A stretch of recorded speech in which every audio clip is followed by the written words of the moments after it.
Hola y bienvenidos. Hoy vamos a desgranar el próximo gran salto en la tecnología inalámbrica, el Wi-Fi 7. Se habla mucho de él, pero ¿es para tanto? Venga, vamos a descubrirlo juntos. A ver, ¿a quién no le ha pasado? Estás en mitad de una serie y se para. O en esa partida online decisiva y justo ahí aparece el lag. Y ni hablemos de las videollamadas de trabajo que se entrecortan. Bueno, pues son precisamente estas frustraciones del día a día las que el Wi-Fi 7 promete dejar atrás de una vez por todas. Y aquí es donde entra en juego, porque Wi-Fi 7 no va solo de ser más rápido, que también, sino de tener una red más inteligente, más estable y sobre todo mucho más eficiente. Algo clave ahora que las casas están literalmente llenas de aparatos conectados a Internet. Muy bien, pues entramos en materia. En esta primera parte vamos a ver qué es exactamente Wi-Fi 7 y, sobre todo, qué lo hace tan distinto a lo que tenemos ahora mismo en casa. Su nombre técnico, para quien le interese, es 802.11b o EHT, que viene a significar rendimiento extremadamente alto. Y sus tres promesas son muy claras, ¿eh? Máxima velocidad posible, la mínima latencia que se pueda conseguir y una eficiencia brutal. El objetivo es optimizar la experiencia al máximo. Vale, esta tabla es muy reveladora. A ver, Wi-Fi 6E ya nos abrió la puerta a la banda de 6 GHz, que fue un gran paso. Pero es que Wi-Fi 7 la exprime al máximo. Fijaos en cómo duplica el ancho de canal hasta los 320 MHz e introduce por primera vez la operación Multilink o MLO. Esto no es una pequeña mejora, es un salto generacional en toda regla. Pasamos ahora a ver la magia que hay detrás de todo esto. Vamos a analizar las tecnologías clave que le dan a Wi-Fi 7 todo su potencial y que lo diferencian de cualquier cosa que hayamos visto antes. Y la primera gran protagonista es esta, MLO o Multilink Operation. Ojo, porque esta es probablemente la mejora más importante de todas. La idea es simple en concepto, pero potentísima en la práctica. Poder usar varias bandas a la vez. Y esta imagen lo explica de maravilla. Hasta ahora, la conexión era como ir por una carretera de un solo carril. Si había tráfico, pues te atascabas, no había más. Con MLO es como si el dispositivo tuviera de repente acceso a una superautopista con varios carriles. Puede usar la banda de 5 y la de 6 GHz a la vez, y esto es lo que reduce de forma radical los microcortes en los juegos o en las videollamadas. La siguiente gran mejora es esta, los canales de 320 MHz.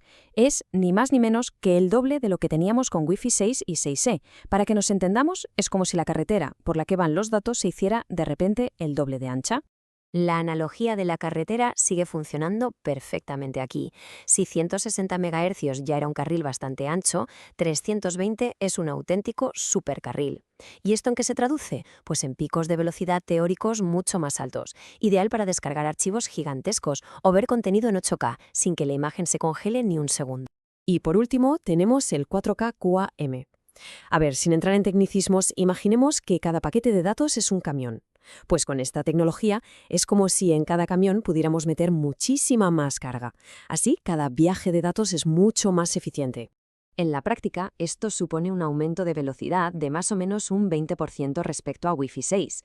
Pero, y aquí viene el pero importante, solo funciona bien si la señal es muy potente y limpia, sin interferencias. Es una ventaja que se nota sobre todo cuando se está bastante cerca del router. Y esto último nos lleva a una sección fundamental, la de poner los pies en la tierra. Porque una cosa son las velocidades que anuncian en las cajas de los routers y otra, muy diferente, la que se consigue en el salón de casa. Pues sí, esta es la parte honesta de la historia. Esas cifras espectaculares de gigabits por segundo son teóricas, conseguidas en condiciones de laboratorio perfectas. En el mundo real, el rendimiento final depende de un montón de factores. Y aquí tenemos a los principales culpables. El más importante suele ser el propio dispositivo. La mayoría de móviles y portátiles son 2x2 y no pueden aprovechar todo el ancho de banda. Luego, claro, están los muros, las interferencias del microondas o del wifi de los vecinos e incluso los puertos del router. Porque de nada sirve tener una conexión wifi de 5 gigabits si el puerto de red al que llega a Internet es de solo 1 gigabit. Ahí se nos crea un cuello de botella que lo limita todo. Visto todo esto, llegamos a la pregunta del millón. ¿De verdad merece la pena dar el salto a Wi-Fi 7 ahora mismo? Vamos a ver en qué situaciones se notan de verdad sus beneficios. Pues bien, Wi-Fi 7 grilla especialmente en esas tareas que exigen dos cosas a la vez, una latencia bajísima y una capacidad muy alta. Estamos hablando, por ejemplo, de gaming online competitivo, de streaming en 4K u 8K, de teletrabajo con muchas videollamadas y, por supuesto, de hogares inteligentes con decenas y decenas de dispositivos conectados al mismo tiempo. Esta es una pregunta clave, y la respuesta corta es que sí. Para aprovechar las grandes ventajas como MLO o los canales de 320 MHz, es fundamental que tanto el router como el dispositivo, ya sea el móvil, el portátil o la tele, sean compatibles con Wi-Fi 7. La buena noticia, y esto es importante, es que es totalmente retrocompatible, o sea que los aparatos antiguos van a seguir funcionando como siempre sin ningún problema. Y ya para terminar, para quienes se decidan a dar el paso, aquí va una pequeña lista de consejos prácticos para configurar la red Wi-Fi 7 y sacarle el máximo partido desde el minuto 1. Son pasos sencillos, pero que marcan la diferencia. Colocar bien el router, mantenerlo siempre actualizado, usar la seguridad VPA3 y ser un poco estratégico con el ancho de canal. Empezar con 160 MHz suele ser una buena idea para asegurar la estabilidad. Y por supuesto, si se puede, activar MLO y usar la calidad de servicio, el QoS, para decirle al router qué tráfico tiene prioridad. Solo como recordatorio del potencial del que hablamos, la velocidad máxima teórica de Wi-Fi 7 puede llegar hasta los 46 gigabits por segundo.